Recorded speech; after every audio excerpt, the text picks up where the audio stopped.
que ya está en la plataforma, eso le entregan al auxiliar, a Fabricio, que está ahorita en la clase, entonces está escuchando. Ingeniera, buenas tardes. Buenas tardes. Desde el viernes 29 de abril al jueves 5 de mayo. Todo eso voy a poner en el WhatsApp, así clarito, con fechas y todo. Y al final les voy a dar un trabajo de investigación en base a lo que hemos ido avanzando. O sea, hemos trabajado hasta el momento y hasta el día jueves vamos a trabajar, estamos trabajando con medidas. Entonces, terminado el avance de hoy día, les voy a dar esta investigación y ya les explico cuándo la presentación y todo. Pero por el momento, el primer parcial y el práctico ya estaría definido. Fecha y día. El parcial, ya saben, es presencial, no va a ser virtual. Voy a compartir entonces mi pantalla para seguir explicándoles. Daré mi cámara. Esta reunión está siendo grabada. Ven mi pantalla, ¿no? Igual a mí me da flojera. ¿Te vas ahí? Sí. ¿Se ve? Ya, perfecto. Y me imagino que también me escucha. Entonces, hoy es nuestra penúltima clase acerca de transferencia de cantidad de movimiento. El siguiente jueves ya concluimos esta primera parte. ¿Qué vamos a ver hoy día? La ley de Hagen-Poiseuille y radiohidráulica. Vamos a ver a qué se refiere cada cosa. Comenzaremos con la ley de Hagen-Poiseuille. La verdad que la pronunciación es muy distinta. Algunos lo leen en español y dicen Hagen-Poiseuille, pero yo estoy tratando de manejar un poquito el inglés. Hagen-Poiseuille, por eso les digo, pero no hay ningún problema. También se la conoce esta ley solamente como ley de Poiseuille, por si acaso. Si buscan en alguna bibliografía, solamente podemos encontrar, pero es la misma ley. Entonces lo vamos a desarrollar mediante desglosar más bien esta ley mediante un ejemplo. Dice el problema. Uno de los métodos para determinar la viscosidad de fluidos newtonianos, acá ya me está hablando de condiciones y consideraciones que debo tomar en cuenta. Debo pensar que es un fluido newtoniano. Consiste en medir la velocidad del fluido y la caída de presión a través de un tubo capilar. Un tubo capilar se caracteriza ¿por qué razón? Porque el diámetro es demasiado pequeño. Ustedes, si recuerdan de su primer semestre, en química general hay una práctica que se hace justamente con el tubo capilar. Si se acuerdan, han debido manejar un tubo bien delgadito de vidrio. Y ahí se hacía, no recuerdo qué se determinaba, pero manejábamos el tubo capilar. Entonces la característica del tubo capilar, como les decía, es el diámetro es demasiado pequeño, es pequeño. En una determinación se obtuvieron los siguientes datos experimentales, considerando además un flujo laminar. La longitud del capilar es 0,5 metros, la densidad del fluido 955,2 kilogramos sobre metro cúbico. La caída de presión 4,829 por 10 a la menos 5 pascal. La velocidad del fluido 1,77 metros sobre segundo. Y el radio del capilar o del tubo 7,51 por 10 a la menos 4 metros. Esto es lo que les decía. Está elevado a la menos 4. Es bastante pequeño ese radio del capilar. Entonces, con esta información nos piden determinar la viscosidad. Para esto nos vamos a apoyar en la ley de Hagen-Poiseuille. ¿Qué consideraciones hay que tomar en cuenta? Apaguen por favor su micrófono si no tienen consumo. La ley está enunciado de la siguiente manera. Velocidad media es igual a la diferencia de presión, es decir, la presión inicial menos la presión final, que debe estar en pascales, multiplicado por el radio interior del tubo, sobre 8 viscosidad del fluido por la longitud del tubo. ¿Entre qué puntos? Entre la presión inicial y la presión final. Entonces, sus dimensiones, si yo trabajo en el sistema internacional, acá ustedes pueden observar. Ahora, para aplicar esta ley, lo que les decía, ¿qué consideraciones debo tomar en cuenta si es que quiero utilizar esta ley, la ley de Poiseuille? Primero, que debe ser flujo laminar, debe ser un fluido newtoniano. Y ya les dije, no se ha realizado esta experiencia en un capilar. Y la diferencia de presión debe ser conocida. ¿Por qué? Porque depende de eso esta mi ecuación o esta ley. Entonces, para este caso particular ya tenemos nuestros datos. Tenemos la longitud del capilar, tenemos la densidad del fluido, tenemos la caída de presión o diferencia de presión, T sub 0 menos T sub L, tenemos la velocidad y tenemos el radio del capilar. ¿Qué me piden? Me están pidiendo determinar la viscosidad. Entonces, tomo o me baso o me apoyo más bien en la ley de Coiseville y despejo la viscosidad. Como está dividiendo, va a pasar a multiplicar y la velocidad pasaría a dividir. No es más que reemplazar la información que tengo. La caída de presión, que es 4,829 por 10 a la menos 5 pascal. El radio, 0,5 metros al cuadrado. 8 por la velocidad, que es 1,77 metros por segundo, y la longitud 0,5 metros. La viscosidad en este caso que obtengo es 0,03847 pascales por segundo. Es la viscosidad del fluido que está pasando por este capilar. Entonces, un objetivo de esa ley es poder determinar la viscosidad, pero también me sirve para determinar la velocidad o el caudal en todo caso. Este otro ejemplo se refiere a eso justamente. Entonces resolvemos este siguiente problema. Dice, un fluido de densidad ρ y viscosidad mu fluye por una tubería de diámetro d y longitud d, dispuesta en forma horizontal, y suponiendo que el fluido es laminar. La velocidad media es, nuevamente, acá yo puedo ver la ley de Hagen-Poiseuille, el enunciado de la ley formulada. ¿Qué me pregunto? En el inciso A me dice, ¿cuál será la expresión del caudal volumétrico? En el inciso B me dice, para asegurar un flujo laminar, determinar el factor del factor de fricción máximo que se puede manejar. Entonces vamos a comenzar. Primero armo mi esquema. Me habla de una tubería horizontal. Yo estoy asumiendo que el fluido está ingresando por el lado izquierdo y sale por el lado derecho. Tengo como información el diámetro y la longitud de la tubería. Me está pidiendo determinar el caudal. Entonces, yo me voy a apoyar en la fórmula de caudal. El caudal está definido como el área multiplicado por la velocidad. El área, en este caso de mi tubería, es el área transversal, que sería pi r cuadrado, la mitad del diámetro. Y reemplazando eso, obtengo que Q es igual a pi r al cuadrado por la velocidad. Ahora, acá me apoyo en la ley de Hagen-Poiseuille, nuevamente. Y sé también que Q es igual a A por B. El caudal es igual a A por B. Entonces voy a voy a reemplazar mi información, ¿no? Entonces tengo el área, que es pi r al cuadrado, y la velocidad está definido por todo esto. Y a continuación, ¿qué es lo que hago? Simplemente operaciones. Acá ustedes pueden observar, después de haber multiplicado el área por la velocidad, hecho operaciones, me quedaría primero la caída de presión o la diferencia de T sub 0 menos T sub L por pi y por el radio a la cuarta, porque tengo 2 veces acá el radio elevado al cuadrado, sobre 8 veces QL. Entonces acá hemos definido una nueva fórmula para determinar el caudal en función de la caída de presión, radio y longitud de la tubería. Ahora, ¿cuáles son las dimensiones de cada una de estas variables que están dentro de esta ecuación? El caudal volumétrico del fluido voy a medir en metros cúbicos por segundo. El radio interior del tubo o de la tubería debe estar en metros. Las presiones tanto inicial y final en pascales, la viscosidad en pascales por segundo y la longitud en metros. Todo esto en el sistema internacional. Entonces ya hemos respondido el inciso A, hemos determinado el caudal volumétrico.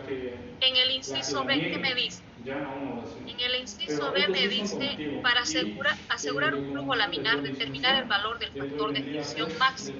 Entonces, ¿en qué nos vamos a apoyar para el inciso B? Recuerden que anteriormente, en la anterior semana, hemos hablado del factor de fricción. Y hay una fórmula que define al factor de fricción en función del número de Reynolds, pero esta fórmula F igual a 64 sobre el número de Reynolds se cumple siempre y cuando que mi flujo es laminar. Entonces, voy a trabajar en base a eso. Si yo analizo esta fórmula, ¿qué tipo de función es? Y nos vamos a la parte matemática. Esta es una función racional. ¿Por qué? Porque acá el Reynolds está en el denominador. ¿Eso qué significa? Ustedes cuando grafican una función racional, tiene esta forma de acá, la que vemos en el plano cartesiano. Va a haber un punto en que tiende hacia el infinito mi gráfico. ¿Por qué razón? Porque acá está el número de Reynolds. Asumiremos, a ver, por ejemplo, que el Reynolds es 0. 64 entre 0 me va a dar, si ustedes utilizan su calculadora, no les da ningún valor, ¿cierto? Pero hablando ya matemáticamente, sabemos que eso tiende a infinito. Entonces, ¿qué vamos a, o en qué concluimos haciendo ese análisis? Sabemos que el factor de fricción depende del número de Reynolds para flujo laminar. Entonces, cuando el número de Reynolds vaya aumentando, el factor de fricción obviamente va a ir disminuyendo. ¿Cuándo voy a obtener el máximo factor de fricción? Cuando el Reynolds tienda a 0. Y eso me dice mi gráfico. Ustedes pueden observar acá. El factor de fricción en este sentido va a ir subiendo la gráfica. Y si yo analizo el Reynolds, va a acercarse a 0. Entonces, de esa manera, entonces estaríamos contestando el inciso B. ¿Alguna consulta hasta acá? Ahora, el antecedente, si te das cuenta de esta oración, está viniendo atrás. Entonces, a la ley de Hagen-Poiseuille le estamos dando dos utilidades. Determinar ya sea la velocidad o el caudal y también poder determinar la viscosidad, siempre que tengamos como dato adicional a las características de la tubería la caída de presión. Entonces, para eso podemos trabajar con la ley de Hagen-Poiseuille, pero considerando flujo laminar. Ahora vamos a ver lo que es el radio hidráulico. Hasta ahora no hemos hablado de radio hidráulico, solamente hemos mencionado el diámetro interior o radio interior. Entonces, ¿a qué se refiere el radio hidráulico? Es un parámetro importante en el dimensionamiento de canales, tubos y otros componentes de obras hidráulicas. Generalmente está representado por R sub H. Y esta relación se define de la siguiente manera. El radio hidráulico es igual al área sobre P sub M. Vamos a ver qué es cada cosa. R sub H es el radio hidráulico, que voy a medir en metros. La A es el área transversal, en este caso de mi tubería, que está en metros cuadrados. P sub M es el perímetro mojado. ¿A qué nos referimos con el perímetro mojado? Suponiendo que tengo una tubería circular. Normalmente yo voy a considerar que está lleno, está cubierto todo, pero puede ser que solamente esté lleno hasta acá. Entonces el perímetro mojado en este caso sería todo este sector. En otras palabras, toda la tubería, el perímetro que está mojado por el fluido que está corriendo por la tubería. A eso se refiere con perímetro mojado, ¿ya? Este término, este parámetro de radio hidráulico, más que todo lo manejan los ingenieros civiles en la construcción de canales y todo eso. Pero a nosotros nos sirve en qué situaciones este radio hidráulico. Cuando, por ejemplo, en lugar de que utilice una tubería circular, utilizo una tubería elipsoidal. Es muy raro ver esto, pero generalmente para gases a alta presión se utilizan este tipo de tuberías que no tienen forma circular. Entonces, ¿qué yo estoy haciendo al determinar el radio hidráulico? Cuando yo determino el radio hidráulico de esta tubería, estoy como que transformándolo a un radio de una circunferencia. En otras palabras, ese es el objetivo del radio hidráulico, ¿ya? Ahora, también voy a definir lo que es el diámetro hidráulico. El diámetro hidráulico es igual a 4 veces el radio hidráulico. Lo que normalmente nosotros manejamos y decimos que el diámetro es igual a 2 veces el radio. Acá no se cumple eso, ¿no? Y eso tengan en cuenta. Cuando yo hablo de diámetro hidráulico, va a ser igual a 4 veces el radio hidráulico. Entonces, esta otra fórmula me define lo que es el diámetro hidráulico y esta el radio hidráulico. Ahora, en tuberías que no son circulares voy a emplear el radio hidráulico o finalmente el diámetro hidráulico.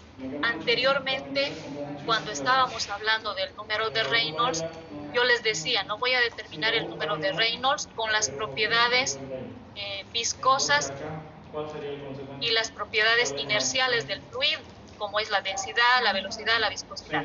Y acá no utilizábamos el D sub H, solamente el D, yo les decía es el diámetro interior.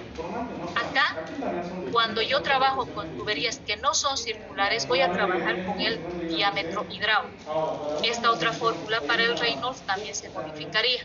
Ya no voy a utilizar solamente el diámetro interior, sino voy a determinar el diámetro hidráulico. Esta aproximación, y tomen en cuenta que estas fórmulas son aproximaciones, como dice acá. Esta aproximación del cálculo del número de Reynolds para conductos no circulares da buenos resultados, pero cuando estoy trabajando con flujo turbulento.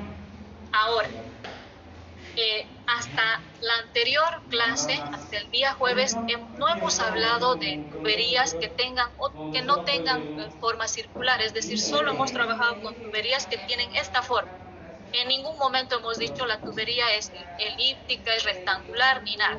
Y hemos trabajado todas las leyes, hemos determinado el factor de fricción, todo eso en función a una tubería circular. ¿Qué pasa, por ejemplo, con el factor de fricción en tuberías no circulares? Las fórmulas que las hemos utilizado las puedo utilizar. La única diferencia está acá, que cuando mi fórmula para determinar alguna propiedad sea en función del diámetro, yo voy a trabajar con el diámetro hidráulico. Ya no con el diámetro interior solamente, sino con el diámetro hidráulico. Esa es la diferencia, ¿ya? Entonces, ya hemos definido teóricamente. Ahora vamos a hacer algunas deducciones. En este primer caso, me dice calcular el radio hidráulico y el número de Reynolds de una tubería que transporta un fluido a sección llena de radio R. Acá me está hablando que la tubería está llena, completamente está lleno de fluido. ¿Qué características tiene? El radio es R minúsculo.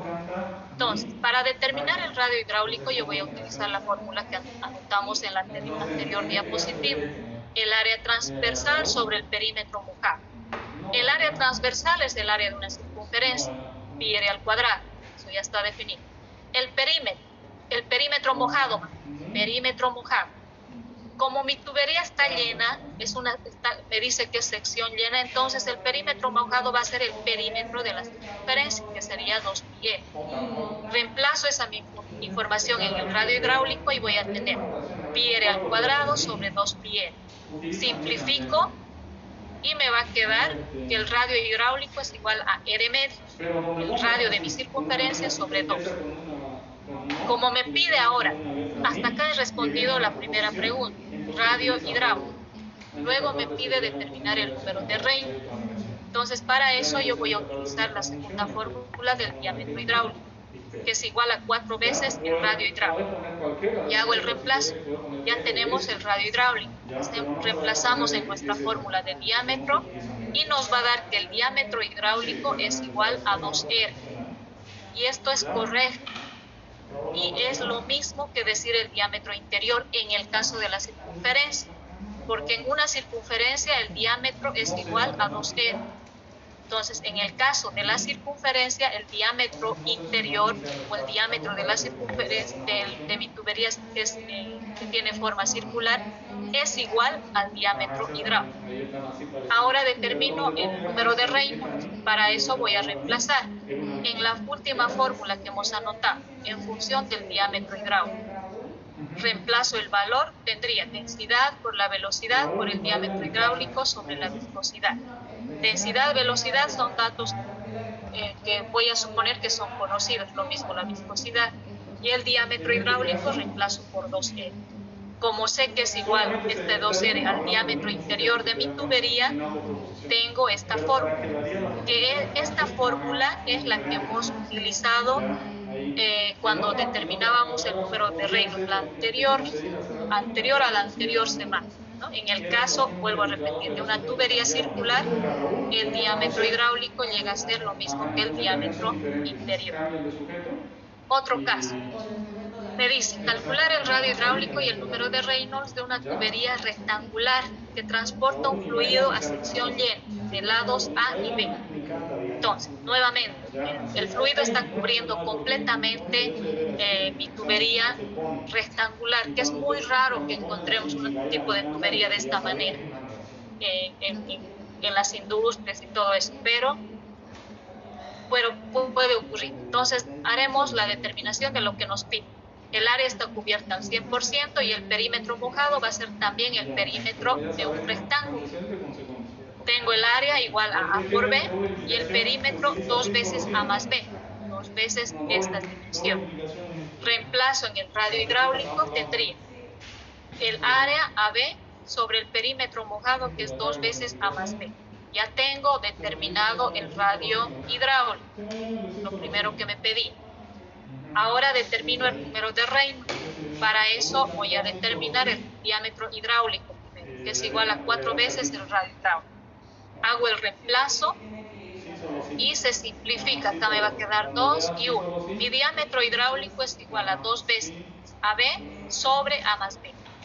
Me voy ahora a la fórmula del número de Reynolds y ahí voy a reemplazar solamente el diámetro hidráulico. Todo lo demás asumo que es información que la tengo.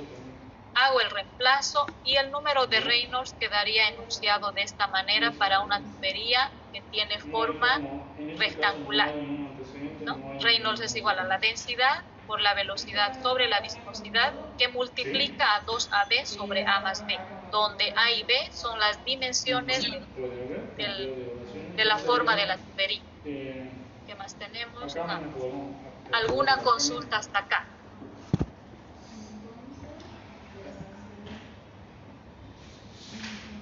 O algo que no se haya entendido.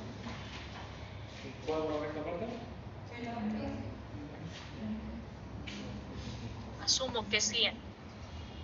Vamos a ver entonces acerca del trabajo de investigación. Lo voy a seguir grabando para que quede en el video este trabajo. ¿En qué consiste? Primero veremos la fecha. ¿Cuándo me van a presentar? La fecha va a ser desde el martes 3 de mayo, después del descanso del 1 de mayo, hasta el jueves 5 de mayo. Me lo van a presentar en forma individual y virtual. Esto quiere decir que lo van a subir a la plataforma. Yo lo voy a revisar. Fabricio, esto no es para vos, es para mí, si todavía sigues en la clase. A la plataforma y yo lo reviso, el trabajo. A la plataforma Moodle, donde están dando sus exámenes prácticos. ¿Y qué es lo que van a hacer en ese trabajo? Van a elegir una industria, cualquier tipo de industria, la que más les agrade, con la que no sean, alguna vez han tenido curiosidades de conocer, eligen esa industria. Elaboran su diagrama de flujo y van a describir los tipos de tuberías que se utilizan. En otras palabras, por ejemplo, si yo quiero investigar o me interesa investigar acerca, son torres de una fábrica de leche, de fabricación de leche en polvo. He sacado del internet. Normalmente, y este es un diagrama de flujo, por si acaso, ¿no? ¿Han llevado ya reacciones 1? ¿Ustedes? No, todavía se viene el próximo semestre. Ya. Entonces me estoy adelantando para usted. En reacciones 1 se utiliza bastante diagrama de flujo, pero acá nos vamos a adelantar un poquito. Entonces, lo que están viendo acá es un diagrama de flujo. Eso es lo que les voy a pedir. Diagrama de flujo. O diagrama de proceso también le podemos llamar. Le llamaremos diagrama de proceso. Diagrama de proceso. Entonces van a elaborar de acuerdo a la empresa que tengan, pero ¿cuál es la característica que normalmente vemos en los diagramas de proceso? Lo que sobresale son las entradas y salidas. Fíjense acá, sale vapor, entra líquido al evaporar, entradas y salidas. ¿Y qué más se identifica? Los equipos. Acá yo veo que son evaporadores. Cuando yo veo este diagrama de proceso, yo ya sé qué va a entrar, qué va a salir y cuáles son los equipos de los que está formando parte. Pero lo que no se identifica son el tipo de tuberías, como vemos acá. Entonces, ustedes en este diagrama de flujo, de proceso, de flujo o de proceso, lo que tienen que hacer es describir los tipos de tuberías, en otras palabras. Yo puedo decir acá, esta tubería está saliendo de la bomba y acá puedo hacer un recuadrito, si les parece bien, es una sugerencia. Yo acá puedo decir, esta tubería está hecha de PVC, por decir algo. PVC, su diámetro interior es tanto, el espesor es tanto, transporta vapor de agua. Tiene color, no sé, depende del color que tenga, también de acuerdo al fluido que esté transportando, tiene un tipo de color. Entonces, tiene tal color por tal razón, ¿no? Puede soportar tales presiones, el caudal máximo que requiere está. Entonces, todo eso me van a describir en cada tipo de tubería. O si quieren, la otra forma puede ser la siguiente, poner acá un numerito, puedo llamar acá el número 2. Y en la siguiente página yo digo, el número 2 es la tubería tantos y nuevamente describo. Tubería tantos, tiene de diámetro tantos, está hecho de tal material. Eso quiero que describan. ¿Para qué nos va a servir y para qué les va a servir eso a ustedes? Para que puedan identificar cómo se clasifican las tuberías. Uno por el color, por el tipo de fluido que transportan y todo eso. ¿Se entiende este trabajo de investigación? ¿O tienen alguna consulta? Disculpe, ingeniera, ¿quiere solamente una parte del proceso o quiere todo un proceso de obtención de algún producto? Todo el proceso. Pero no me van a decir nada de los equipos. Eso no estamos avanzando. Solo ustedes identifican tubería. ¿Otra consulta? ¿Tipo de imágenes o tenemos que dibujarlas? Pueden sacar del internet, eso no hay problema, pero sí esto es como una pequeña ficha técnica. Esto sí lo tienen que hacer ustedes, y a mano. ¿Ya? El diagrama no hay problema, pueden sacar del internet. ¿En qué formato de presentación, ingeniera? ¿A qué te refieres formato? A ver. ¿En qué tipo de hoja, todo eso? Sí, ingeniera. Ya. Como es un diagrama de proceso que tiene que verse con claridad, todo esto, utilicen hoja de Bond. Háganlo. Yo les sugiero, sí, esta segunda forma creo que es la mejor para que entre bien toda la información. Y en la primera hoja coloquen su diagrama de proceso. Numeren todas las tuberías y en la siguiente página por tubería. Tubería 1, tales características van describiendo, tubería por tubería. Es una sugerencia, ¿no? De esa manera va a ser. Ahora, como me lo van a presentar en forma virtual, cada foto que suban debe llevar su nombre. Lo hagamos bien el trabajo. Acá van a colocar su nombre, materia, grupo. Ahí, en un cuadrito ahí colocan sus datos, en cada hoja que realicen le ponen ahí, esa es su información personal. Eso, ¿qué más? ¿Qué otras dudas? Ingeniera, en la materia de reacciones 1 estamos utilizando un programa que se llama eDraw, es para, digamos, graficar estos procesos. ¿Eso Ya. podemos utilizar para tener una mejor presentación? Claro, bienísimo. Pueden utilizar. Eso ya, algunos no están llevando reacciones, entonces pueden sacar del internet, pueden graficar, pueden hacer, ya depende de cada uno. Lo que sí, estamos quedando de acuerdo en que debe ser en hoja de Bond, con toda claridad que se vea el proceso, la identificación de sus tuberías y cada tubería con las características, propiedades o descripción más bien de cada tubería, ¿no? Ese es el propósito de esta investigación. ¿Qué más? ¿Qué otra consulta? Ya como en el ejemplo que diste, entre negación y hipotelámica, ¿no? Por eso como te digo, negación no es un objetivo, sino que negación es un objetivo. Para el examen formulario sí, puede. Pero no acepto en el examen formulario fotocopiado, es decir, que uno haga el formulario y todo el curso copia el formulario. No, tiene que ser formulario original. Si les hace falta alguna tabla, alguna cosa que en este primer parcial no va a ser falta, pueden llevar calculadora y todo lo demás. ¿Hay más consultas sobre el trabajo para que ya deje de grabar? Entonces, no sé, alguien... Dejaré de grabar. Ajá, alguien dijo eso. Para subir luego esto a la plataforma. La grabación se ha detenido. Cuando veas una coma, De mí no se puede. Eso es entonces, jóvenes, tienen casi todas las siguientes semanas van a estar trabajando con el práctico y con esta investigación. Si no hay más dudas, consultas, quedaríamos acá y el jueves continuamos ya con el último tema de esta parte. Ingeniera, buenas tardes. Disculpe, en sí este trabajo de investigación es hecho a mano, ¿verdad? Sí, es hecho a mano. El diagrama, por eso me preguntó alguien si podía sacar del internet, el diagrama del proceso.